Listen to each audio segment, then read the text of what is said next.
This video will contain spoilers for LEGO Marvel Avengers Strange Tales, so if you're worried about spoilers, watch the special and then come on back to this video. Well guys, it's that time of year again. We've got another LEGO Marvel special, which was a lot of fun this year. And of course, that means we've got to make as many minifigures as possible using 100% official LEGO parts and pieces. I love this year's special. Of the 3 Disney Plus ones so far, this has actually been my favorite. And bearing that in mind, unfortunately, there are several characters in this that are just unable to be made in LEGO form. I'll break that down as we get to them, but let's celebrate the minifigs we can make, and I'll show you how to do that just now.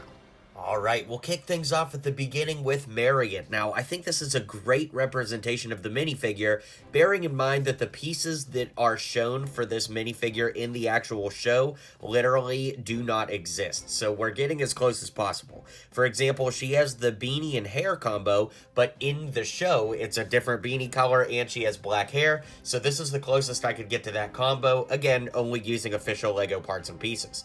The torso is just a regular LEGO City torso, with these very nice dual molded legs at the bottom here.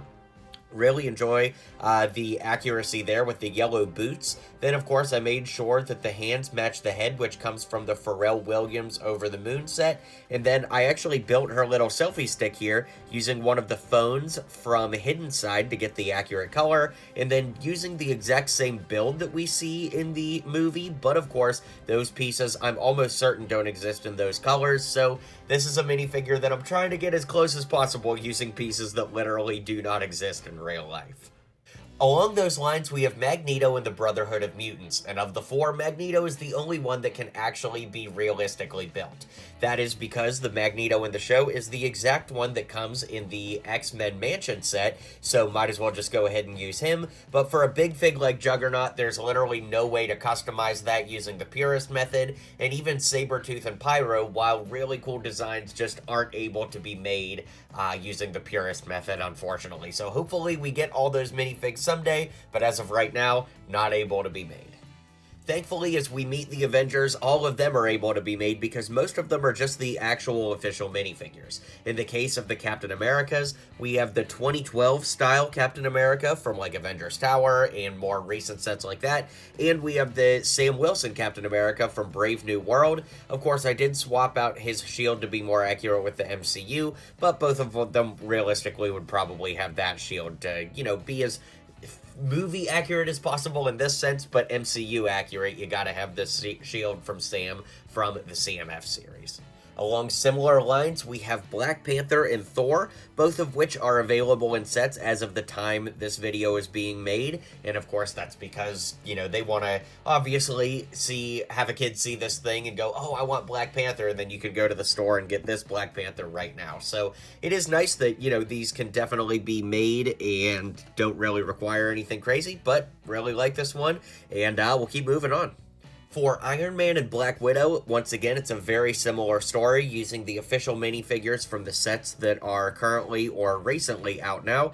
Black Widow, of course, getting that great arm printing with the shield logos on there. And interestingly, they went with the 4+ style Iron Man, where the helmet is just one piece.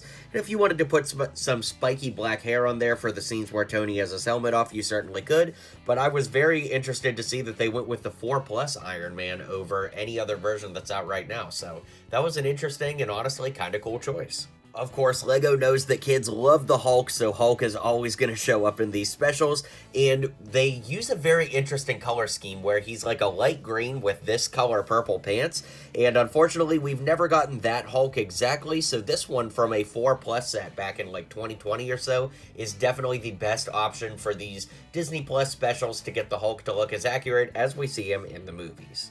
Hawkeye, of course, comes in and saves the day and pretty much steals the show because this is very much his movie, which I absolutely loved. And they went ahead and used the exact Hawkeye minifigure from the Marvel CMF Series 2, which of course is based off of Hawkeye's Disney Plus series, where he's played by Jeremy Renner. So this is really cool. It's one of the very few, absolutely perfect MCU representations in this show, where, Captain America should have had, dual molded boots or something like that. It's just really, really great to see him represented so well. And even Kevin Feige makes an appearance, which is so crazy. Of course, we got an official Kevin Feige minifigure in the Avengers Tower set, so that's exactly what they designed his likeness off of in the film. But man, this was so cool, and I can't believe LEGO Kevin Feige is officially canon. So as the special progresses, we end up moving into Avengers Tower, where the Avengers are hanging out in casual clothes, watching the cat live streams, and unfortunately, pretty much none of the pieces for any of the casual Avengers actually exist, and there's not really any close options either, aside from the official Tony Stark minifigure, which is exactly what they used in this segment of the movie. So then we see Marriott transform into her Egyptian outfit, which I think looks really cool, and it's kind of interesting. I had one design in mind for this when I was watching the very quick snippet of her in the original trailer, but once we got to see the movie and see the closer design, I actually think the torso from Mysterio works really, really well for this figure. And then, of course, she's got the dual molded arms from one of the Pizza Guy characters from the CMF series, as well as the dual molded legs, which of course come from the LEGO Fun at the Beach set, because they're supposed to be like, you know, board shorts, but they work really well here for boots. Then she's got this mummy headdress that comes from the Scooby-Doo sets, although we've gotten several different versions of that. Hers in the show is actually more green than gold, but again, that's a piece that doesn't exist. And I put a red stud in there to represent the actual, like, gemstone that we see in the show. And her cape is actually green on the outside, white on the inside, and of course no piece like that exists either, so I went ahead with a white cape just to add a little bit more color variance to this minifigure, and of course she's surrounded by all kinds of various LEGO cat pieces. The more cats you have, the better. Unless you're Hawkeye, he would probably disagree with that. So after their battle, the surviving Avengers make it to Doctor Strange at the Sanctum, and he's wearing his Multiverse of Madness outfit, which makes sense because, kind of like I mentioned earlier, the only currently available Doctor Strange minifig in sets is the Multiverse of Madness version. The one difference they did is in the show, he definitely has a much more papery cape than the rubber cape that comes on the Doctor Strange minifig regularly, so I went ahead and added one of the old style paper capes to keep it consistent with what we see on screen. There's a pizza delivery guy that shows up at the Sanctum and then has to get whisked away by Gargantos, which is kind of funny. But anyways, this is the CMF minifigure of the pizza guy. Just makes perfect sense for this. He does have yellow hands and a yellow head. And in the show, he actually has flesh tone. But I went ahead and used this because the head print is perfect. And it kind of blends in with the pizza anyway. So I figured I'd just make it as not complicated as possible and keep it like we see on the official minifig. So as we meet Tigra, we also meet the Cat Avengers. So this was a lot of fun to make. I'll go left to right. Here we have White Tiger, and we actually did get an official White Tiger minifigure back in 2016 from the Ultimate Spider-Man line. But if we flip it around, you can see that it was the female White Tiger, of course, from that show. So to, you know, change it up and make it a little more accurate to what we see in this show, I just flipped that torso around and added the arms from Moon Knight from the CMF series just to add some more detail. Tigra is literally impossible to make. None of those pieces exist in the colors we see in the show. So to get as close as possible, I used the long red hair from Firestar from the LEGO Daily Bugle with the head from Cheetah from LEGO DC. When we flip around, you'll see I also used the tail from Cheetah. But this torso, it's not my favorite torso in the world to use. I just don't know what I would use that would be better or different, so I went with the first thing that came to mind, and I used this beach torso. Then, of course, the legs and the arms come from the cat costume person from the LEGO CMF, and I just gave her dark blue hips to add, you know, like some pants there. And then, of course, I used the Black Cat minifigure from the Daily Bugle to represent Black Cat, because this is exactly how she looks in the movie. Right after the Cat Avengers make their departure, we actually see Spider-Man climb atop the Daily Bugle, and I had to laugh because it's like, okay, it's an animated movie, so they could make Spider-Man look however they want, and they didn't even give him dual molded legs in the show. Oh my gosh, it's crazy.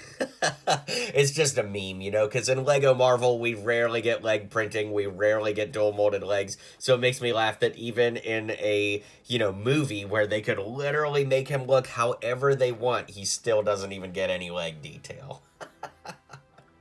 So at the end of the movie, we see Thanos hanging out with a bunch of bad guys, including Red Skull. But unfortunately, most of those bad guys would be basically impossible to make at the way we see them in this. So I went ahead and made Thanos the way we see him.